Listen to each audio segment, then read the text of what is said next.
We just had a senior US diplomat on the show, and he said on occasion Israel had gone too far in Gaza. Also, the Shadow Health Secretary said the same when he was sitting where you were earlier in the week. What do you think? Well, we've raised concerns about proportionality and the proportionality of what Israel is seeking to achieve and the methods that they're using in Gaza. We've said that the bombing of schools, hospitals, refugee camps is wrong, and we're seriously concerned about the 1.4 million people who are now effectively kettled into a small area in the south of Gaza near Rafah, with the potential of a ground invasion about to start. That's why we've been clear, we've shifted our position. It's a significant step, but not one that we've taken lightly, in line with our Five Eyes partners in Australia, Canada and New Zealand, to speak with one voice on the need for an immediate humanitarian ceasefire. That ground offensive cannot and must not go ahead. Does all that amount to having gone too far? Well, certainly a ground invasion of Rafah would be unconscionable. What is unique... Do you think they've gone too far already? Well, there's clearly been an unsustainable, devastating loss of life. Nearly 30,000 people have been killed in Gaza, many of them women and children. We've said before, not just publicly, but in private conversations and meetings that my colleague David Lammy, the Shadow Foreign Secretary, and Keir Starmer have had with partners in the region, including with Israel, that there has to be protection of civilians. And we are deeply, deeply concerned about the horrific death toll of innocent people in Gaza. And we will continue to make those concerns clear. But what is happening today in the House of Commons is that there is an opportunity. I will come back to that. There is an opportunity for us all to make our position together clear for the first time. I want to come back to that, but I want to ask you first of all whether visiting the region has changed your perspective. I mean, always visiting the Middle East changes your perspective and deepens your understanding of what not just what is happening, but what needs to be done and what is possible. I've first visited the region last year with David Lammy after the October the 7th attacks had taken place. What I found was a nation in Israel in utter trauma, many Israelis talking about a second Holocaust, and Palestinians who are utterly devastated by what is happening. The situation in Gaza isn't just deeply, deeply distressing and unconscionable, but there is real anger about the need for the world to stand up and provide a political horizon to something better. We've talked about a two-state solution for a decade and a half with no meaningful progress. And I came back from that trip with a serious understanding that we need to take care in the use of language, that we need far more light and far less heat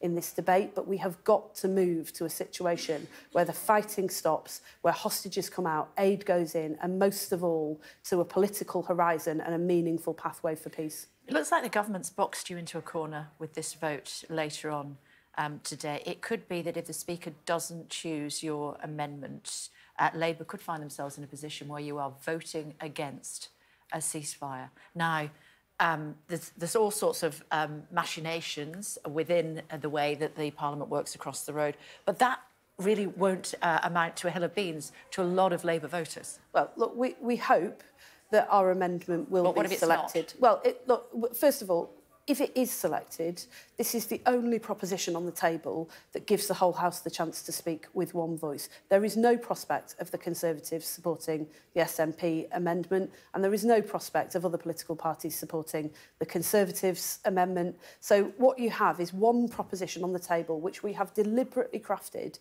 in order to enable the House to speak clearly and with one voice in order to avert what is an impending humanitarian catastrophe in Rafah. If that proposition is not selected, there is no motion on the table that enables us to come together around one commonly agreed position. So what are you going to do? So all of our efforts are on ensuring that it is.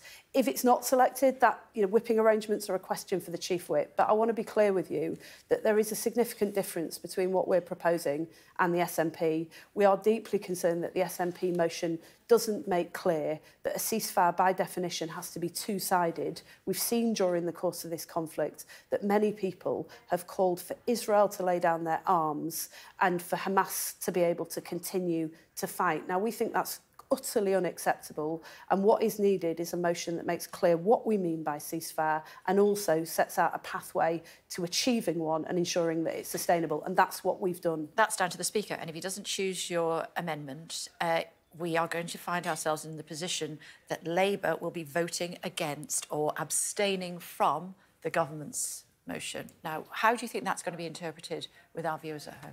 Well, the government's motion effectively doesn't move the situation on from where it is now. I think people who are paying attention... So you'll abstain? ...to what's... Well, look, I think people who are paying attention to what's happening in this conflict will recognise that with the impending ground invasion of Rafah, 1.4 million people, most of them women and children, who cannot move, they can't go north, they can't go south. That is unacceptable. We've got to do better than that. I hope that there's a chance to come together around the proposition that we've put forward later today, and all of our efforts are on trying to achieve that. And if you don't? Well, I mean, if we don't get our propositions selected, then we'll have missed an opportunity to put forward a serious proposal that allies Britain with our international allies and enables us all to speak with one voice at this critical moment. So and that would be a crying shame. So the government's amendment will cost more Gazan lives? Well, look, not averting a humanitarian catastrophe is what will cost thousands and thousands, if not hundreds of thousands of lives. And I just want to lift our eyes away from the party politicking going on here in the UK to what is actually happening in Rafah. That's what's driving the shift in position amongst all of our international partners, including significantly the United States, who've taken the fairly unprecedented step of calling for a temporary ceasefire. We think we need to go further than that. We think Britain can do better than that.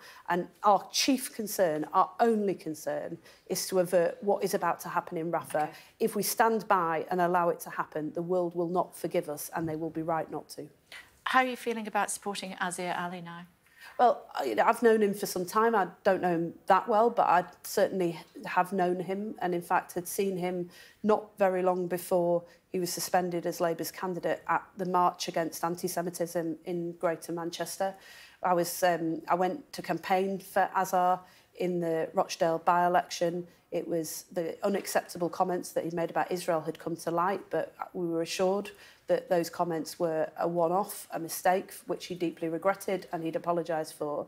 The allegations, the transcript, the full transcript that has since come to light, the clearly anti-Semitic comments that were made, put the onus on us to take swift action. We did that. You know, we understood the consequences of that. Do you feel tainted by being involved with him? No, I don't accept that, actually. I think the responsibility for what happened in the Rochdale by-election lies with the person who made those comments. I think it was right of us to take swift action as soon as those further comments came to light. If you want to wear a Labour rosette, then you have to stand for our values. We owe that to people in the country, that they can know that when they're voting for Labour candidates, they're voting for people who would never, ever condone anti-Semitism. And I think it's right that we took that action. It's not an easy decision in a by-election where there's a serious proposition of a George Galloway victory, but it was absolutely the right thing to do, and we stand by it. Which way should Labour supporters vote? In the Rochdale by-election, well, look, we don't have a candidate, so I'm afraid we're in this unprecedented situation of not having somebody that we can put forward for people to vote for.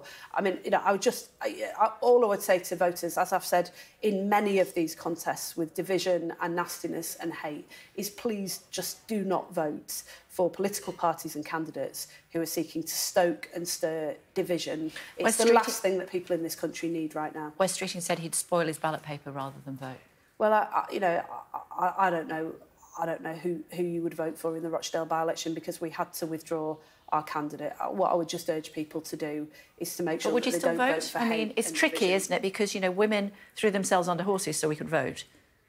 So do you go and spoil your paper? By definition, you have to have someone to vote for, and unfortunately, we are in this unprecedented position of having to withdraw our candidate. There are lots of people to vote for. I can't support candidates of other political parties. I believe that the only route to changing this country, to deal with the horrendous issues we've just been talking about in the Middle East, is to elect a Labour government. By definition, that means you need to vote Labour, and there isn't a Labour candidate in this race, I'm afraid. So stay at home? Well, you know, it's up to people what they do, but I would just ask people... What would you do? Whatever they do, just not to vote for hate. And if you lived in Rochdale, what would you do? I mean, I'd you know, be tempted to take Wes's position and spoil the ballot paper.